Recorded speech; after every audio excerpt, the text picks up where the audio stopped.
Good morning, everybody. It's Stone here with Honk Homestead, and we're having our morning coffee.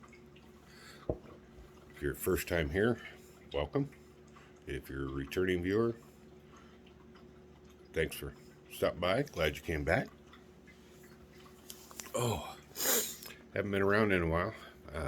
Spent the last couple of weeks hibernating and taking care of the little busy work type projects around the homestead, mostly inside the house. I'm an outside creature, and the weather has driven me indoors, so we're working on that stuff. But wanted to touch base with you and tell you, get you a little bit more up to date, and maybe give you some food for thought, some motivation. If you're like me this time of year with the cold weather, especially up in the northern tier of the U.S., you're buried with seed catalogs and seed packets and planting calendars and unlimited information being fired at you through modern technology. YouTube, emails, social media platforms, even text messages about the upcoming spring season. It can get really overwhelming. But we're doing okay here. We added a new little cow to the strange herd that we have. He's an Angus mix, and I can never remember the name of the other breed. But he's a little bitty fella. He's got little short legs. He looks like a whiskey barrel with stumps under it. But that's our fall freezer filler. Got him in. He's doing good. And other than that, like I said, I've been inside taking care of busy work that gets put off because I'm outside most of the time. I want to talk to you about planting, though. You know, a homestead involves so many things. There's, the basic land maintenance itself, but then you have your building maintenance, your home maintenance, barn, shop, well house. If you have a well, that's a constant worry in the wintertime.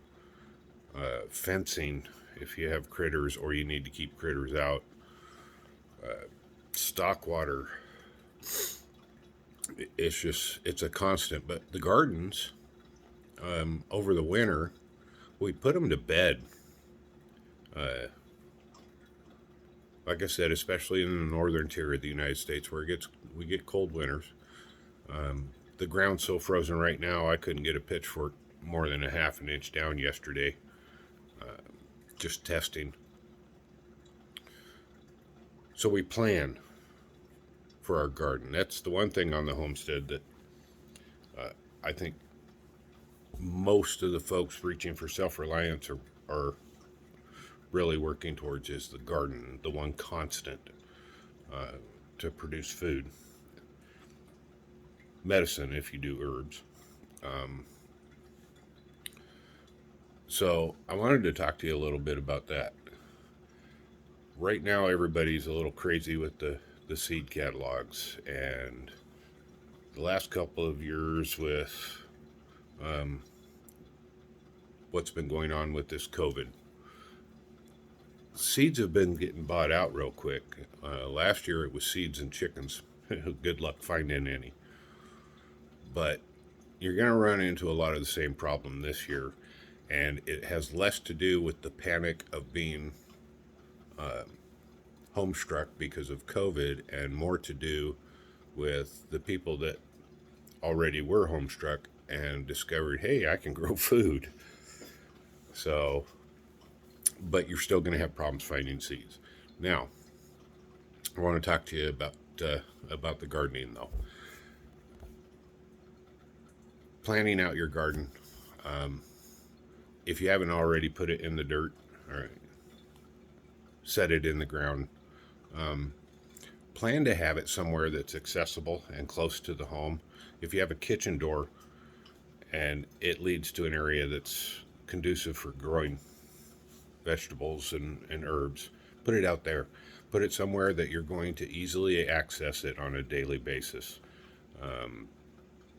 Like everything on the homestead, it will require daily grooming in order to produce properly. It doesn't have to be more than a few minutes once you get it started.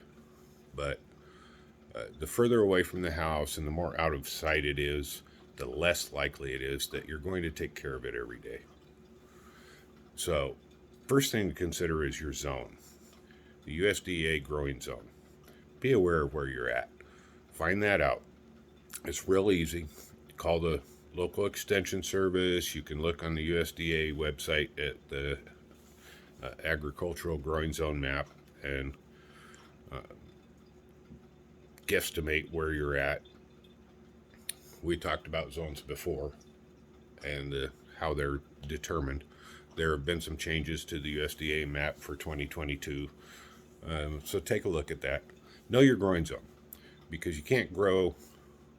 I won't say you can't, because people keep challenging me with that and I keep proving them wrong, but certain things don't grow in some zones. Banana trees don't grow in zone 3. Okay. But for the homestead garden, the self-sufficient garden, you don't want to run those risks, and you're not playing around when it comes to your food, I hope. You want it to be successful. So when you're ordering out of the catalogs, always read the description. A lot of people say, well, if it says zone 5 to 9, I can push it down to zone 4 if I take care of it. Well, don't run that risk. Not the first year out anyway. If you're already established, yeah, sure, give it a try. Have some fun. We have. Seed packets. Learn how to read a seed packet.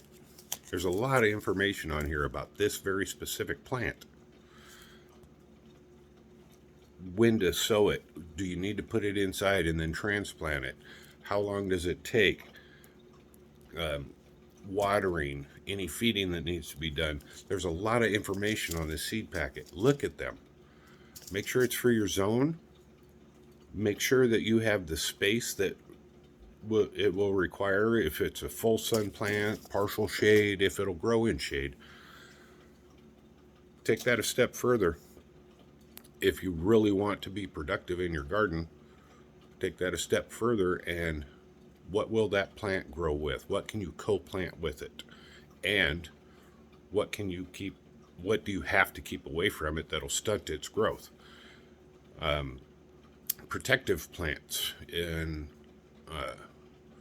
a lot of areas, things like cabbage get attacked by the cabbage moth, and the grubs will destroy your crop of cabbage if you grow that.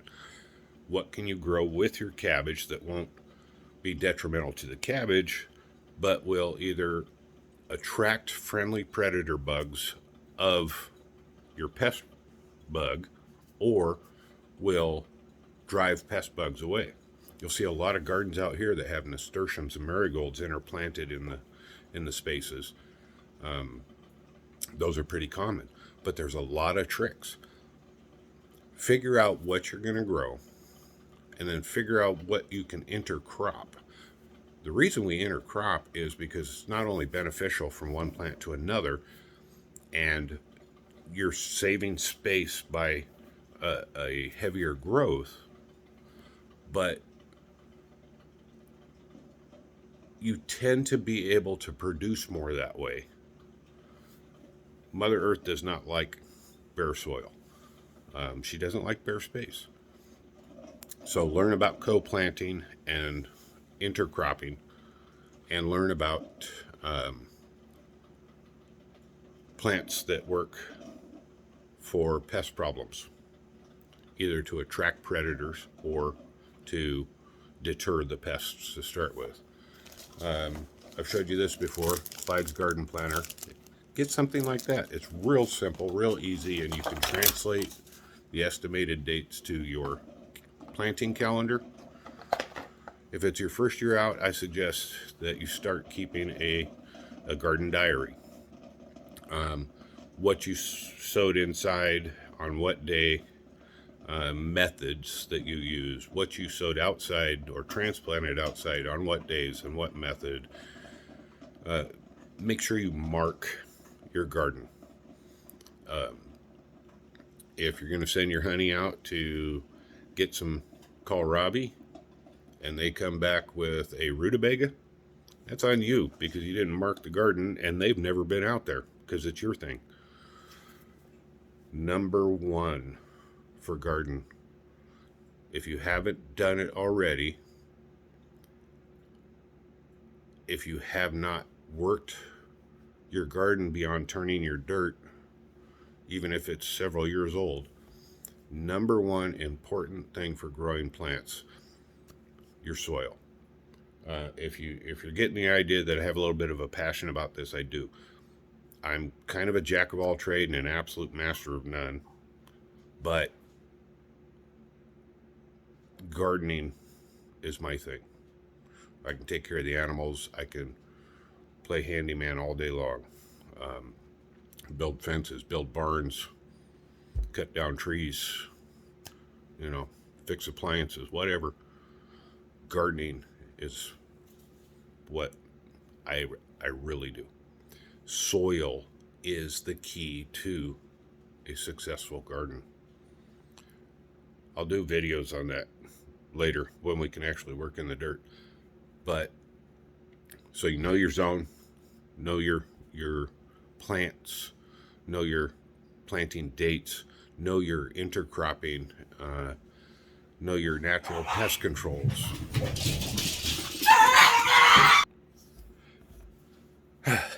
Sorry about that. Little demon doggy decided that it was time for the big dogs to get up.